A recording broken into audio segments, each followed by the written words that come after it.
doživetja narave. Zanimivosti nočnega neba.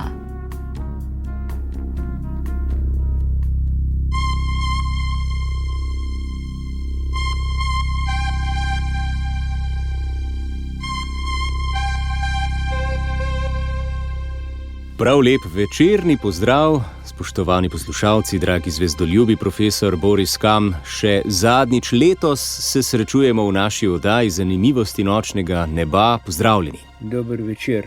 Danes se bomo lotili spet mrka 8. aprila v Združenih državah Amerike, kajti imamo gosta, ki je že veliko mrkov opazoval, in to je dr. Mitja Rosina. In z njim se bomo pogovarjali o mrkih in kaj mu pomenijo opazovanje teh lepih dogodkov v naravi. Ja, letos smo se kar večkrat zadržali pri soncu in mislim, da je tudi razlog pravi, kajti letos je sonce kar dejavno, če lahko tako rečemo, aktivno. Ja, zelo aktivno je, ja. Ne bomo pa pozabili, pa kar zdajle v začetku oddaje povejmo, na dogodke, ki se bodo odvili na nebu čez približno teden dni. Vrhunec Geminidov se bliža. Tako je, 14. decembra, v 2. uro bojo utrinki spet aktivni, to so Geminidi. Nekako 120 meteorjev na uro naj bi bilo, vendar letos bomo imeli težave, ker bo polna luna. Najmočnejše se bo seveda videli, najbolje je po polnoči jim se ozreti proti vzvezju dvojčkov in potem vztrajati v mrzli noči, ker je pač december. Ja. Veliko sreče. Boste opazovali? Ja, upam. Samo je še vprašanje vremena, kot vedno, in pa kam jet. Torej, pozorni opazovalci bodo našli svojo luknjo časa in seveda v nebu, da bodo lahko ta prizor opazovali. Mi pa se bomo zdaj potopili v zanimivo temo z zanimivim gostom. Ostanite v naši družbi. Naročite se na podcast oddaje. Storitev je brezplačna. Spoštovani, v studiu lepo pozdravljam našega gosta. Z nami je zaslužni profesor fizike, dr. Mitja Rosina. Dobrodošli. Me zelo veseli, da bom lahko malo izrazil še drugim svoje veselje na tem, ko smo gledali sončni mrk. Ja, prav v sončnih mrkih bo tekla beseda, tudi zelo priljubljena tema našega avtorja oddaje Zanimivosti nočnega neba. Profesor Boris, kje sta se z našim gostom, dr. Mitjo Rosina, spoznala? Ja, najbolj smo se spoznali v bistvu, ko smo bili na Kitajskem, je bil dr. Rosina z nami. In ker je že opazoval več mrkov in jih lahko med seboj primerja, da pove svoje doživetja, in ker je seveda fizik, bo nas še poglobil. Samo omenimo, gospod dr. Rosina je opazoval mrke v Turčiji, Kitajskem, Združenih državah Amerike, 2-krat, pa še seveda takrat, ko je bil v Sloveniji mrk, je ga opazoval. Tako da nam bo lahko povedal marsikakšno zanimivost še iz drugega zornega kota in morda nas navdušil, da bomo v bodoče še do drug šel ali v Španijo ali pa potem v Egipt, ko bo v Egiptu dolg mrk 6 minut. Ja, tako, zdaj vemo, kako se poznata, zdaj pa kar vstopimo, če sta zato v našo temo. Mogoče začnemo kar z geometrijo sončevega mrka. Bomo govorili kar o popolnem sončevem mrku? Ja, seveda, ker da obnovimo znanje, bi rekel za naše prijatelje, poslušalce, kako nastane sončni mrk, sončev mrk, kakorkoli že, kakšni so, koliko se pojavlja in tako naprej, nam bo profesor razložil. Ja, sončni mrk nastane, ko luna prekrije sonce. Po naključju ima luna približno isto navidezno velikost kot sonce, saj je 400-krat manjša, ampak tudi 400-krat bližji. Ker je Zemlja in luna se gibljata po krogom po elipsi, je navidezna velikost tako sonca kot lune včasih večja, včasih pa malo manjša. Tako da včasih zaradi tega je prekrivanje bolj popolno, vidimo popolni sončni mrk, kadar je pa manj popolno prekrivanje, je pa samo obročasti mrk. Seveda nastane to prekrivanje vedno samo lahko ob mlaju, ker takrat je luna gleda v sonce pa kaže hrbet proti zemlji. Ampak zdajle je lih te dni, smo okrog mlaja, a bomo videli sončev mrk? Ja, to bi že mali Janezek vprašal, zakaj pa ni sončni mrk potem vsakič, kadar je mlaj. Zemlja kroži po elipsi v ravnini, ki jo imenujemo ekliptika, luna kroži približno po isti ravnini, ampak ne čist isti. Za 5 stopinj nagnjeni ravnini kroži luna po svoji elipsi. In kadar se presekata te dve ravnini, takrat je luna praktično lahko v isti črti, kakor Zemlja Sonce, pa vidimo mrk. Medtem ko, kadar je pa bolj stran za tisti par stopinj ali pa 5 stopinj, pa mrka ni. To se pravi, večina mrkov se zgreši, tudi kadar je mlaj. Ja, morda mi dva pa še kakšen drug potujemo po svetu, da lovimo mrk tistih par minut. Zakaj na različnih krajih mrk se pojavi, zakaj ga ne moramo zmeraj iz Slovenije gledati, da ne bilo treba potovati po svetu? Ja, tako je. Lunina senca, ki pada na Zemljo, je razmeroma majhna. Ima premer recimo 200 km, tako da je ta pas, po katerem gre senca čez Zemljo, je širok samo 200 km in preide znaten del Zemlje lahko, ampak samo v tem ozkem pasu. In kadar tisti, ki so v tistem pasu noter, imajo srečo, da vidijo mrk, na robu se vidi samo delni mrk, bolj daleč stran pa ni, ker je pač lunina senca na Zemlji toliko majhna, da pokrije samo določeno območje. Tako, nikoli se ne zgodi, da bi pokrila senca celotno površino Zemlje. Ne? Za razliko od Zemlje, ki pa pokrije celotno luno, ker je Zemlja večja od lune, pa Zemljina senca pri luninih mrkih lahko pokrije pa celotno luno, tako da vidimo dostikrat po celem svetu lahko isti lunin mrk.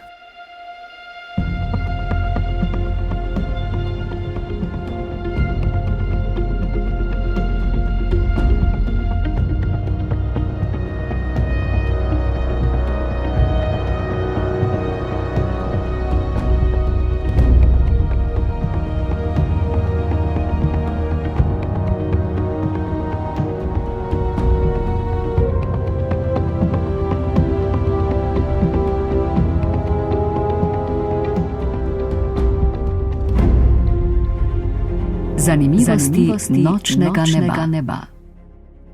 Predno zapustimo geometrijo mrka, morda bo naše poslušalce zanimalo, koliko mrkov lahko vidimo na leto, ali lahko vsako leto vidimo mrke ali ne. Kako je pa s tem? Ja, navidezna velikost Sonca je lahko majhna, kadar je Zemlja bolj stran od Sonca na svoji eliptični poti, pa velikost lune velika, takrat so mrki dolgi, največ 11 minut lahko traja. Kadar je pa navidezna velikost Sonca velika, kadar smo blizu Sonca, pa je recimo luna malo bolj stran, pa traja popolni mrk lahko kratko, ali pa dobimo samo obročasti mrk. Kadar pa ta senca zgreši Zemljo, večinoma na tiru, eliptičnem tiru lune, ki je nagnjen za omenjenih 5 stopinj, je luna predaleč stran od črte Zemlja Sonce, takrat pa mrka pač ni. V 21. stoletju pričakujemo približno 70 popolnih, 70 obročastih in 70 delnih mrkov. To se pravi 210 mrkov v 100 letih, torej je dobre 2 mrka na leto.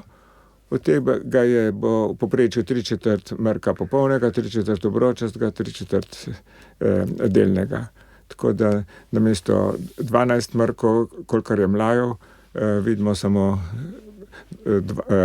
tipično 2 mrka na leto.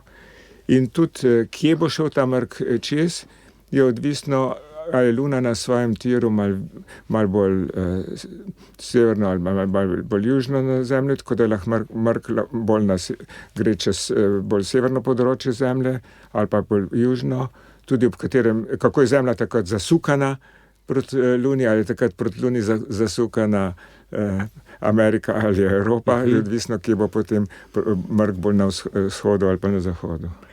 No, zdaj vemo geometrijo podrobnosti, zdaj nam pa razložite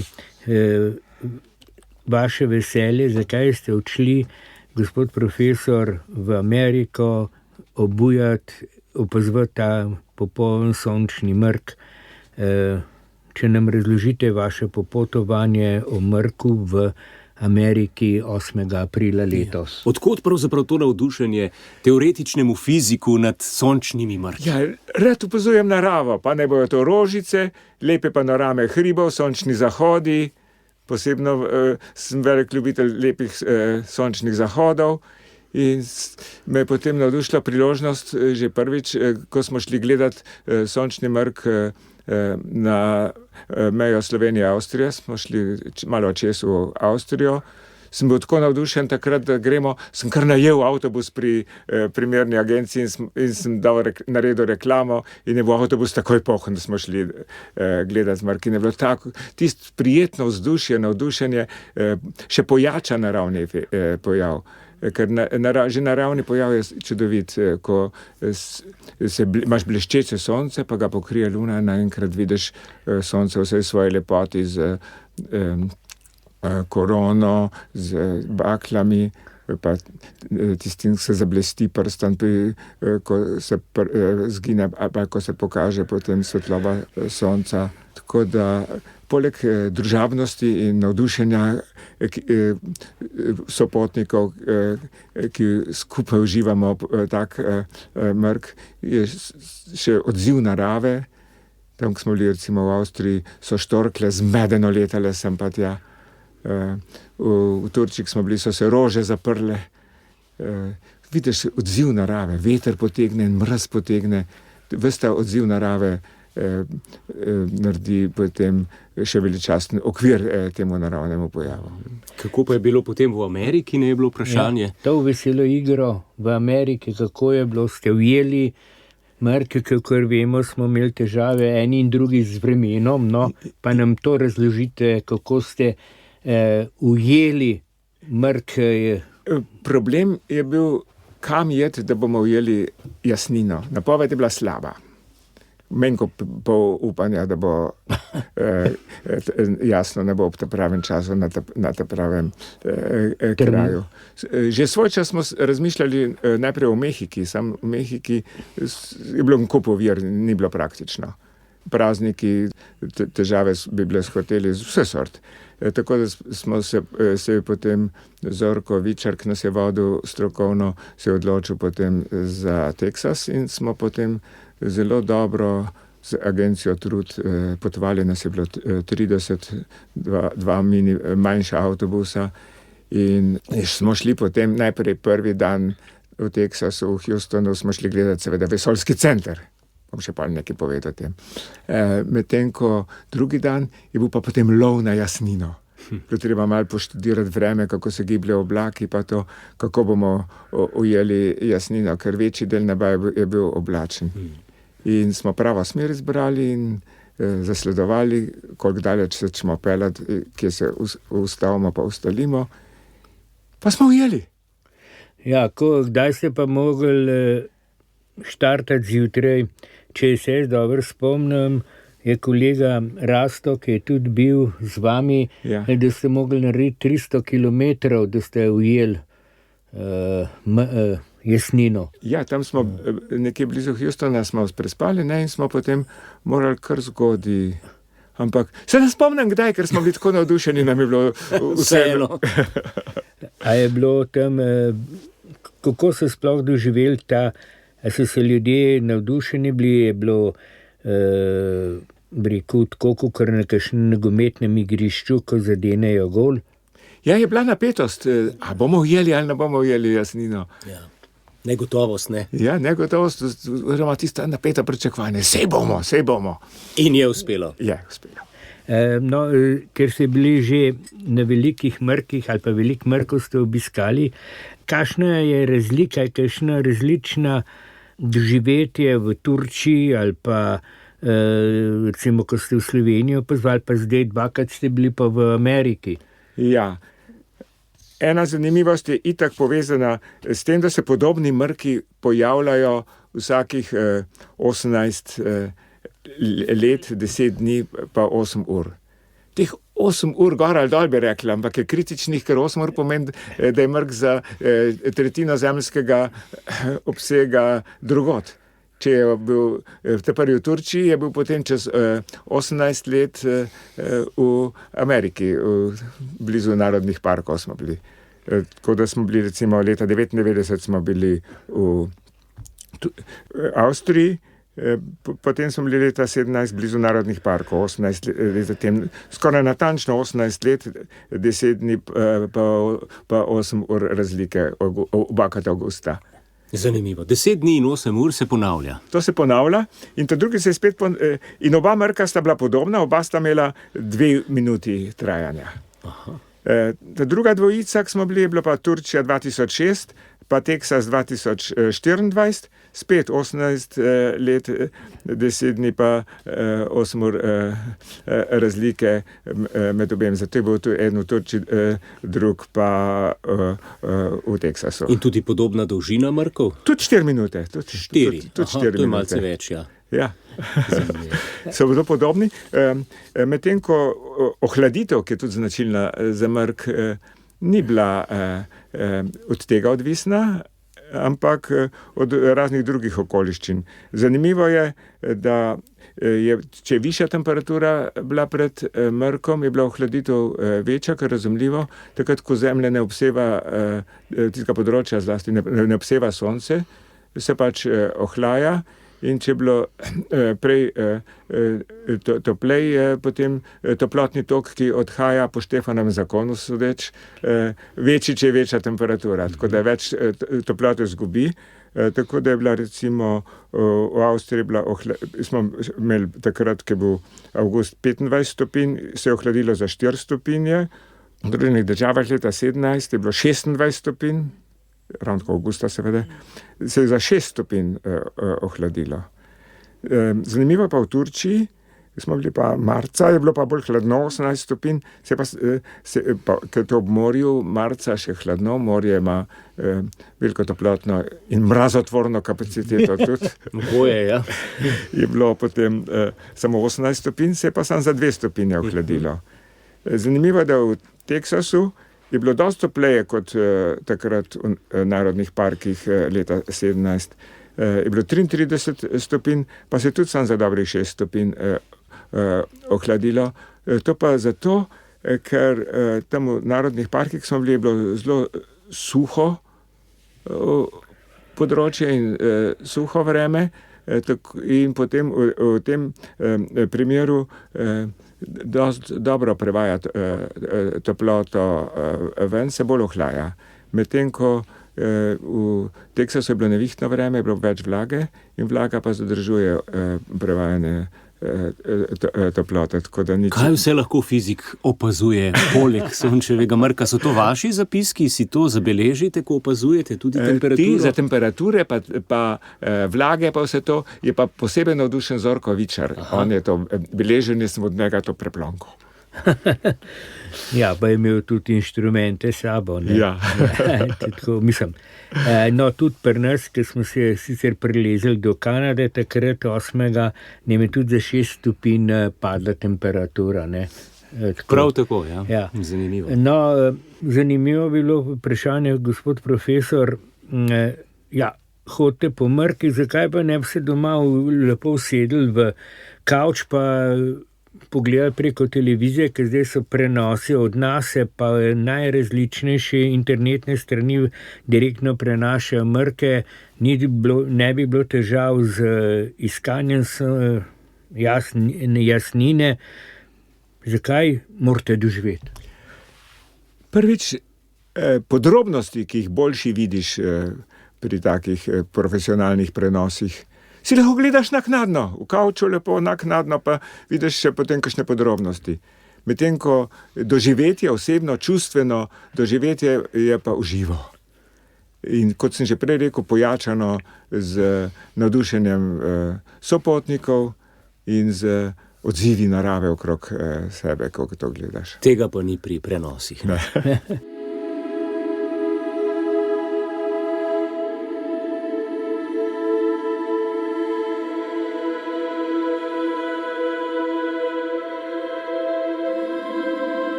Spremljate zanimivosti nočnega neba. Današnji gost je zaslužni profesor fizike v pokoju, dr. Mitja Rosina, profesor Boris Kam.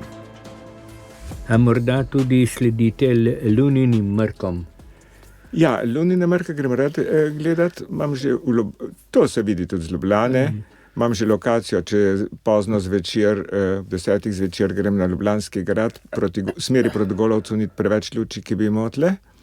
Če pa 5 zjutraj, grem pa tam nekje na Trubarjevi, se najdem vogal, ker ni luči, pa nizke strehe, da se dobro vidi. Imam že lokacije najdene. To kar čez pižamo, hlače potegnem, pa tečem.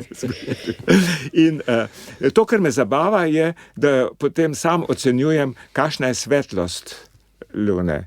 Gledam zidove, pa koliko so osvetljeni, pa na kakršenkoli improviziran način ocenim, koliko so kakšni zidovi, pa kaj svetlo v primerjavi z svetlostjo lune, in sem ponad kar pravilno. A res? Glede na to, kako je mrk poln, oziroma koliko je mrkla luna še vidna, taka rjava je, ampak sploh ni temna. Je seveda bistveno bolj temna, kot kadar je osvetljena, ampak sploh ni temna, se jo še vedno prav lepo vidi.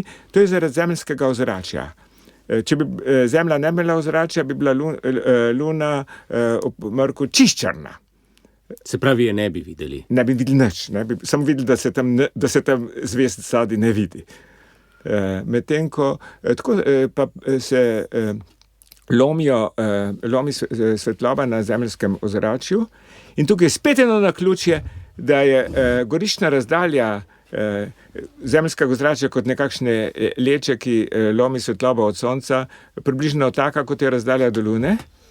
In zaradi tega je luna dosti bolj osvetljena, tudi kadar je mrknjena, kot bi sicer pričakovali. To je kar nekaj takih naključij v narekovajih. Ja, so naključja ali ne, to pa ne vemo. Lahko pa rečemo, ker točno vemo, na primer, napovedujemo lahko, kje bo sončen mrk, če govorimo o tem, pa točne ure, torej obstojajo zakonitosti v vesolju oziroma v naravi in ni nič kar slučajen, a ne? To lahko bi rekli, da je stvarstvo smotrno urejeno. Zdaj pa, gospod profesor, se bi lotili zanimive teme. Obiskali ste v tem, ko ste bili zadnjikrat v Združenih državah Amerike, znameniti detektor gravitacijskih valov LIGO. Ja. In zdaj seveda najprej bi morda našim poslušalcem razložili, kaj so gravitacijski valovi, zakaj nastanejo, da so jih odkrili in potem pokomentirali obisk tega zanimivega in enkratnega centra LIGO v Združenih državah Amerike. Ja, po Einsteinovi splošni relativnostni teoriji občutimo težnost zaradi zakrivljenosti prostora, ki ga krivijo mase. Prostor torej je materialen, tako kot snov, ni nekaj abstraktnega. In ta prostor je sposoben tudi valovanja, se krči in razteguje. Za opazen učinek je potreben kakšen divji vesoljski dogodek, da se krčenja pa raztegovanja prostora lahko opazijo. In predvidevali so to teoretično kot posledico Einsteinove teorije, ampak prvič, da so ga res to valovanje raztezanje pa krčenje prostora opazili, je bilo šele leta 2015, ko je bila oprema, detektorji zadosti kvalitetno lahko postavljeni. Zato so pol 2017 so Weiss, Beriš pa Thorn dobili Nobelovo nagrado za to meritev. Zanimivo bi pripomnil, da že 1993 je bila Nobelova nagrada za predvidevanje gravitacijskih valov, ker so opazovali, da se upočasnjujeta dva pulzarja, ki krožita drug okoli drugega, in je bila pol hipoteza, da se zato upočasnjujeta, ker zgubljata energijo z gravitacijskimi valovi. Tako da je to bila že korajža. Ampak zares so pa potem 2015. Dokazali, ja, z preizkusom, ne? Ja. Ta detektor LIGO, Laser Interferometer Gravitational Observatory, je v Louisiani, 100 km severno od New Orleansa, in ima dva kraka dolga 4 km pod pravim kotom, tako da se, recimo, ko pride gravitacijski val, v enem prostoru malo krči, v drugem se pa malo razteguje, in potem laserski žark, ki gre, se razcepi po obeh krakih sem pa tja, se potem v enem mal daljšo pot, po enem pa mal krajšo pot. Normalno sta tako zjustirana, da se ravno uničita, da se ravno hribi pa padejo v dolino, da ni nobenega signala. Kadar se pa en mal skrči in pa mal raztegne, pa pride do konstruktivne interference, se laserska žarka seštejeta in dobimo potem signal. Sam učinek je zelo majhen, to, ko so opazovali, je bil raztezek celega tega 4-kilometrskega kraka detektorja, po katerem je potoval sem pa tja laserski žarek, samo 10 na minus 18 metra. To je tisočinka tisočinka velikosti protona ali pa nevtrona, to je prav, da je res zelo majhen. No, učinek so malo pojačali, da so zrcali, poslali ta žarek še 280krat sem pa tja po kraku, tako da je bilo namesto 4 kilometre bilo tako, kot da bi bil kilometer dolg. Ampak še vseeno 4-kilometrski prostor, ne? Ja, to je veliko več kot v CERN-u. Ja, tak 4-kilometrski prostor se je raztegnil samo za 10 na minus 18 metra. In so to opazili, to je res velik dosežek. Vse so morali imeti odličen vakuum, da ni motil, je bilo dober teren, da se ni nič treslo. Kar nekaj stvari, ja. Ja, veliko stvari. Tudi živali, ki skačejo, ptiči, ki kljuvajo gor, pa to vsem na tej cevi, v kateri gre laserski žark, vse take motnjave v naravi lahko težave delajo. Ta cev še vedno stoji tam, ne? Seveda, čakajo, to jih zdaj, te bo ta prvi, zdaj pa jih imajo že kar nekaj teh dogodkov, ker prihajajo te gravitacijski valovi iz raznih koncev vesolja. Zanimivo je, odkot prihajajo. Ja. To je zanimivo vprašanje. Ja, zato so pa postavili več ligotov. Že v Ameriki imajo dva taka ligota, eden je tukaj v Livingstonu v Louisiani, eden je pa gor na severu v Hanfordu. To je tako, kot če poslušaš z ušesi, čez dveh strani dobi signal, imaš občutek, odkot je prišel. To z dveh strani, če gledajo, že vidijo smer v ravnini. Pa še preverba je, če obeh pride signal, pomeni, da bo ta prav, če pa samo enem pride, je pa kakšna druga motnja lahko bila. Zdaj so postavili tudi že v Italiji z imenom Virgo, pa na Japonskem Kamioka gravitacijski detektor, tako da zdaj so že 4, mogoče še kakšnega gradijo, tako planirajo pa en velik detektor gravitacijskih vesolj z imenom LISA, ki bi bil pa v vesolju, 3 sateliti v trikotniku, tako da bi bili kraki, ne bi bili 4 kilometre, ampak več 1000 kilometrov. Ampak povezani med seboj? Ne, samo signal. Samo signal, tako. Ja. Kako je bil pa vzdušje, ko ste stopili v ta center, so vas vodili? Ja, vodil nas je odličen vodja. On, Kacman, skrbi za pedagoško plat tega centra, ker tam si ogledaš marsikaj, na panelih je marsikaj tako razloženo, ampak on tako uživo, nazorno pedagoško predstavi, tudi za laike razumljivo, kako loviš valovanje in kako ga dojemaš. Tako da je nas prav luštno vodil in dajo pedagoške zglede, tako za spodbudo, da še mi se potrudimo doma pedagoško razložiti. Pojavlja se vprašanje, zakaj je smisel iskati gravitacijske valove, kaj v vsakdanjem življenju to pomeni? Ja, zaenkrat še ne vem, kaj bo to lahko prineslo, ampak to je novo okno za gledanje v vesolje.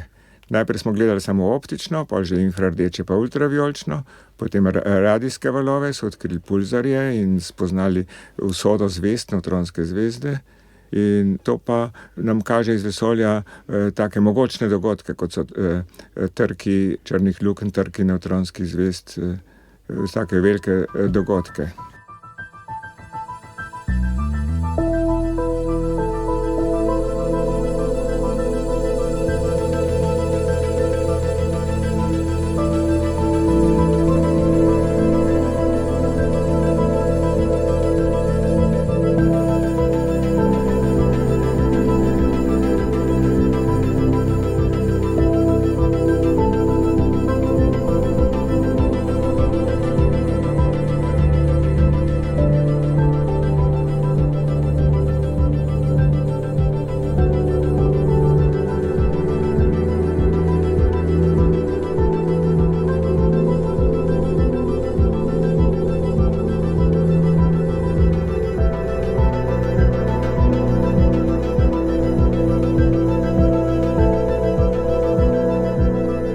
Zanimivosti nočnega neba. No, ampak obiskali ste tudi strelišče za rakete v Houstonu. Kako je bilo pa tam? Ja, tam je najprej se vidi, da je tak center, kjer res skrbijo za popularizacijo. So panoji, razlage, modeli komandnih sob, pa vse tako, kar je bilo na teh ekspedicijah. Podobno kot v Houstonu, ko smo Johnsonov center obiskali. Tam je bilo prikazano, kako se pripravlja ekspedicija na Mars, kako so šli na Luno, pa to je bilo vse tako prikazano na modelih in panojih in tako naprej, tako da res dojameš, kaj je. Medtem ko tukaj je pa iz strelišča in največji vtis je pravzaprav napravljal, ko smo šli gledati še originalni raketoplan Atlantis. To je raketoplan, pravijo, pač vesoljska ladja za transport iz Zemlje v vesoljski center gor pa nazaj za večkratno rabo. To je velikokrat letela gor pa dol, zdaj tam počiva in je muzej, tako rekoč. In je užitek noter, da res vidiš, kako to zares zgleda. To so vse te naprave, da so res iz kovine, pa elektronike, pa žic, pa vsega tega, tako rekoč iz mesa in krvi, da ni to nekaj abstraktnega, ko razmišljaš o vesoljskih ladjah. Koliko je pa prostora v njem? Ja, nam se je zdel kar zelo velik. Ja, kar zelo velik se nam je zdel, ja. In je, to so razne vesoljske odprave, so obiskali, vodili ljudi gor pa dol, tudi ruski Mir, pa ISS, International Space Station, potem so razne sonde pa satelite gor dobavljali v vesolje. Najbolj znan imeniten dosežek je bil, ko so servisirali teleskop Hubble. Teleskop Hubble je bil že skoraj odpisan in je že takrat presegel pričakovano dobo, pa so ga tako dobro servisirali, da mislim, da še danes deluje. Je še vedno, ja. V pogonu, ja. Ja. In daje še nekatere komplementarne podatke k novejšim teleskopom.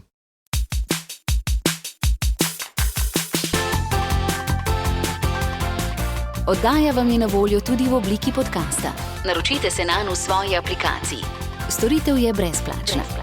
Radio Ognjišče. Spremljate doživetje narave, zanimivosti nočnega neba. Naš današnji gost je teoretični fizik, profesor dr. Mitja Rosina. Gospod profesor, ukvarjali ste se s teoretično fiziko in nam prosim zdaj razložite jedrske procese v Soncu, ker smo že o Soncu govorili. To bi bilo zanimivo malo ponoviti, kaj gori v njem. Ja, Sonce je pretežno sestavljeno iz goriva vodika. Ampak to ni zdaj kemično gorenje vodika, ki ga poznamo na Zemlji tudi kot zelo eksplozivno lahko, ampak jedrsko. 4 vodikova jedra se zlijajo v jedro helija in se sprosti veliko energije. Na to, da se bo sprostila energija, že kaže energijska bilanca. Se je helij lažji od 4 vodikov ali pa od 2 protonov pa 2 nevtronov. Težava je pa v tem, da je helij iz 2 protonov, 2 nevtronov, nevtronov pa kar tako na zalogo v Soncu ni, to se pravi, se morajo 2 protona spremeniti v nevtrona, da dobimo potem helij iz 2 protonov pa 2 nevtronov. To pa zmorejo samo tako imenovane šibke jedrske sile, ki so bolj šibke in zato bolj počasne. Traja milijone ali pa milijarde let, predno se vodiki spremenijo nevtrone, pa potem sprosti energija pri zlitju v helij. Ampak na Soncu se ne mudi. Še bolj, da gre to počas, da nam Sonce prehitro ne pogori. Ne pogori, no, približno ocenjuje, da je staro 4 milijarde let, nekje na polovici svoje. Na polovici, ja, zato ker gre ta reakcija k sreči dovolj počas. Na Zemlji pa ne moramo toliko čakati, zato so recimo fuzijski reaktorji iz zlivanja deuterija pa tritija. To sta izotopa, deuterij ima poleg protona že nevtron zraven, tritij ima poleg protona celo 2 nevtrona že zraven. Deuterij najdemo v naravi, je bolj razredčen v morski vodi, v vodi, ampak ga je dovolj. Medtem ko tritij moramo pa še proizvajati. Zato je zelo fajn reakcija, da se deuterij pa tritij to je 2 plus 3 je 5, se združita v helij 4, en nevtron pa ostane. In ta nevtron se pa potem uporablja za proizvodvo novega tritija. Nevtron potem razbije litij 6 jih je pa 7 nevtron zraven pride, kar razbije v helij 4, ki je močno vezan in sprošča energijo, in tritij. Tako da iz litija potem pridobivamo tritij, s tem, da izkoristimo odpadne nevtrone, bi temu rekel. In to tudi v praksi poteka tako, da tritij pridobivamo na ta način? Ja, največ. In pa še kakšne druge reakcije, ampak to je glavno. Jaz se bojim, da se bojo skregali, ker litij hočejo imeti pa tisti, ki delajo električne avtomobile za baterije. In mi ga pa potrebujemo za tritij, to je pa težava. Mi ga pa potrebujemo za fuzijo. Ja. No, imamo tukaj eno tako nasprotje. Ampak za električne avtomobile potrebujemo tudi elektriko, ne? Ja, ampak zdaj že razvijajo tudi natrijeve baterije, tako da ki natrija je pa kolikor več, ne? Je pa dovolj. Klorid v morju. Zanimivo je, da je v sredici Sonca je temperatura kakšnih 15 milijonov stopinj, zato da so protoni dovolj hitri, da se strki sploh lahko spreminjajo v nevtrone. Na površini je pa samo 5500 stopinj, tako da je glavnina energije, ki potem odhaja Sonce, je v vidnem ali pa infrardečem. Tako da sijaj sončece je na vrh iz 5000 stopinj, ni iz globine 15 milijonov stopinj. Vmes je pa prevajanje toplote iz tistega notranje vroče sredice, gre najprej malo s sevanjem, pa gre pa z konvekcijo, se mešajo plasti Sonca gor pa dol, in pa še magnetno polje je zraven. Ta magnetohidrodinamika, ki to regulira, je zelo komplicirana in pride do zelo turbulentnih pojavov zaradi tega. Pridejo potem področja, kjer je manj prevajanja skozi, in to vidimo potem kot sončne pege.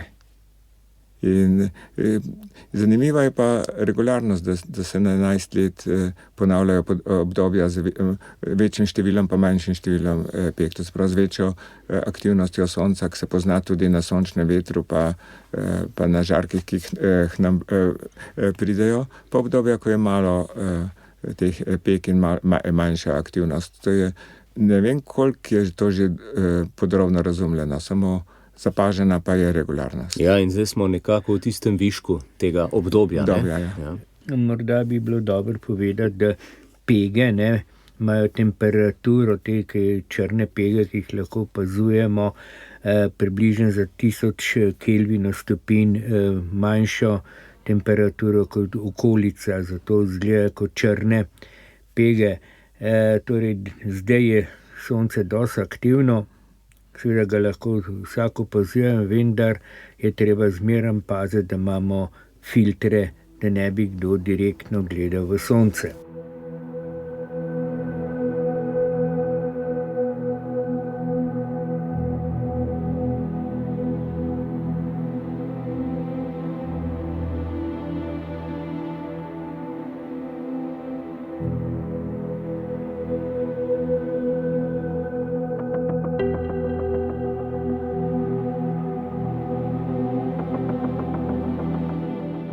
Zanimivosti nočnega neba.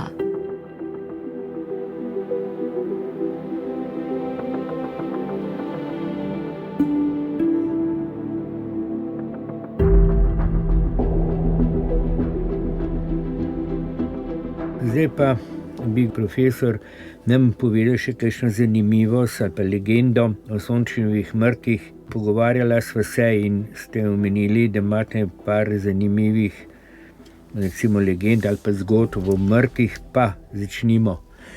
Ja, iz zapiskov so videli, da so Kitajci že leta minus 2697 zabeležili sončni mrk. Zgleda, da se stari narodi zelo resno imajo sončne mrke, strah o spoštovanju pred Božjo jezo, pa tudi kot merila za dogajanje v naravi in tako naprej. Tako da je dosti zapiskov in se da na nek način tudi rekonstruirati koledar, kdaj se je zgodilo. In ker znamo danes izračunati, mrki so dosti natančni, kdaj so bili mrki v preteklosti, lahko preverimo, ali so te zapiski verodostojni in tekom omenil so verodostojni zapiski. Zdaj, zgodbe ob njih so lahko malo legende, ampak nekaj je vedno tudi na tem. V delih, ki jih pripisujejo Konfuciju, je rečeno, da sta kitajska dvorna astronoma Ho in Hi plačala z glavo, ker nista napovedala sončnega mrka. Vendar nista to opazovanje neba takrat zelo resno vzela, baje sta se ga celo napila, to so dodatne zgodbe. To je bilo leta minus 2137, tako daleč nazaj. Ampak zapiski so očitno že takrat bili, ker so to astronomi resno zapisovali. Najbolj zanimiv tak zgodovinski mrk je bil pa leta minus 585, ko so se spopadli Medici pa Lidici ob reki Halis v Mali Aziji. Takrat smo bili na mrku v Turčiji, smo se tudi reko Halis ogledali, tam delajo lepe spominke, take lepe lončene izdelke. Na mrk so pa že pozabili. No in nenadni sončni mrk je navdal oba sovražnika s tolikšnim strahospoštovanjem, da sta pred Božjo jezo, da sta sklenila mir. In legenda pravi, da sta zapečatila s poroko, en je dal sina, en pa hčer v zakon. Ampak dejstvo pa je, da so potem, da je lidijska država še dolgo, še 100 let lahko ostala, jo niso premagali in zavzeli in je potem za časa kriza celo zavzela vsa grška mesta na malo azijski obali. Razni leta. Pol je zanimivo, da s tem mrkom, da je Tales iz Mileta ta mrk napovedal. Sam generali niso o tem nič vedeli, so mislili, da je to božja jezda.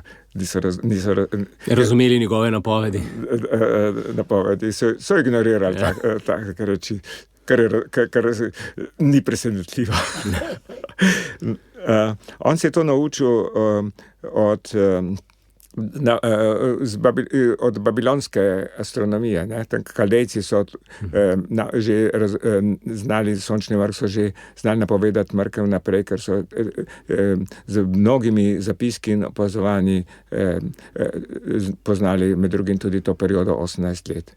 Pravzaprav oni niso mogli 18 let, sej to pride samo vsake tretjič spet nazaj na isto mesto. To se pravi, pri njih je bila perioda 50 let, 54 let in to se pravi, da so stoletja dolgo beležili mrke. Tudi mrke niso bili zmer na istem kraju, bolj daleč severno pa daleč južno, to se pravi, da so imeli potem tudi internet, s katerim so zvedli, kje je kdaj kakšen mrk. Neverjetno, kako je bilo to organizirano.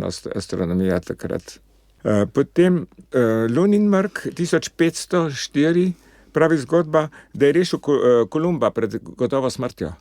Kolumb takrat ni v Ameriki obiskal celine, samo na otokih je bil, no in domorodci so dobavljali jim hrano pa vodo, pa so se pa naveličali, pravi zgodba. In niso hoteli več. So rekli, da jih vas imamo pa zadost. In bi ostali brez, ampak Kolumb je pa vedel, da bo mrk, lunin, in ga je napovedal, je rekel, če ne daste nam hrane pa vode, vam bomo vzeli luno. Najprej niso verjeli, pa je začel Kolumb luno odstranjevati. In pa so se pa ustrašili in so obljubili, da bojo dali, in jim je luno vrnil. Zadeva zelo učinkovito delovala. Zdaj, razne take dogodki z mrkom so dosti verodostojni, podrobnosti so pa lahko legende. Ja, in vi ste jih prav zbirali, jih zasledujete še zdaj?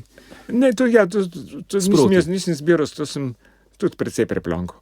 Ja, seveda. In najbolj zanimiva zgodba je pa v zvezi z Einsteinovo teorijo relativnosti, ker je napovedal, da zaradi zakrivljenega prostora se bojo izza sonca žarki zvezd, ki so v smeri izza sonca, krivili. Zdaj že zaradi svoje energije, težnosti, itak se žarki so pričakovali, da se zakrivijo, ampak zaradi zakrivljenega prostora pa dvakrat toliko. In je bilo treba preveriti, a je zakrivljen prostor tukaj opazen zraven. In je to edina priložnost je za sončni mrk bila takrat, ko sonce ne moti, pol vidiš zvezde, ki bi morali biti za soncem, pa se potem odklonijo v stran in so šli jih gledati. In sicer najbolj uspešna je bila ekspedicija Eddingtona, ki je šel na otok Principe v afriški obali. Tudi tam so imeli razne težave, pa z vreme so se bali ali bo uspeli, pa so bili tudi tako uspešni. Ampak so bili uspešni? Ja, nekaj slik je bilo slabih, tako da so mu učitelji Eddingtonu, da je stran vrgel slike, ki mu niso bile všeč za potrditev teorije. Ampak so potem pri naslednjih mrkih dejansko z bolj preciznimi slikami potrdili.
Gospod profesor, hvala za vaše prihod in zanimivo podajanje.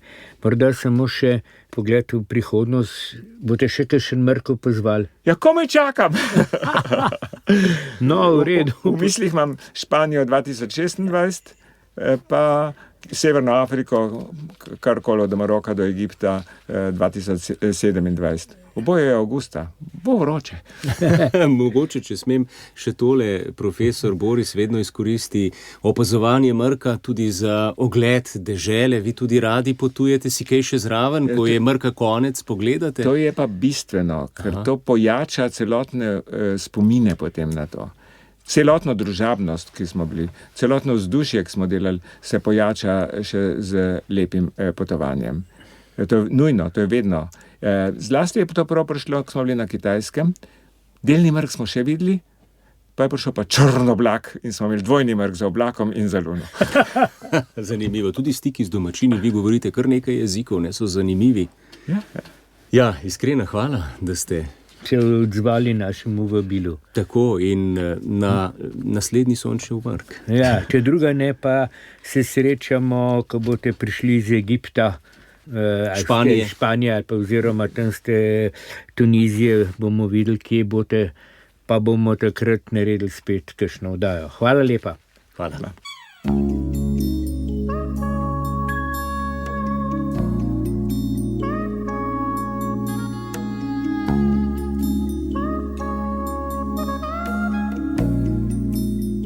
Doživetja narave.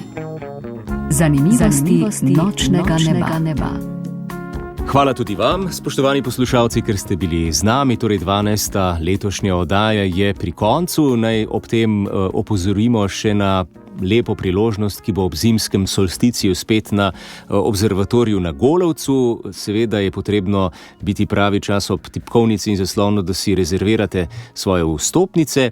Sicer pa, profesor Boris Kam, hvala tudi vam, ker ste nas iz meseca v mesec peljali v zvezdno nebo. Dragi poslušalci, v adventu smo, danes je Miklavž, no in vam želimo prijetno in duhovno polno praznovanje Božiča in potem prijeten vstop v novo leto. Hvala lepa, iskreno to želimo tudi vam in vse dobro. Lahko noč. Zanimivosti nočnega neba.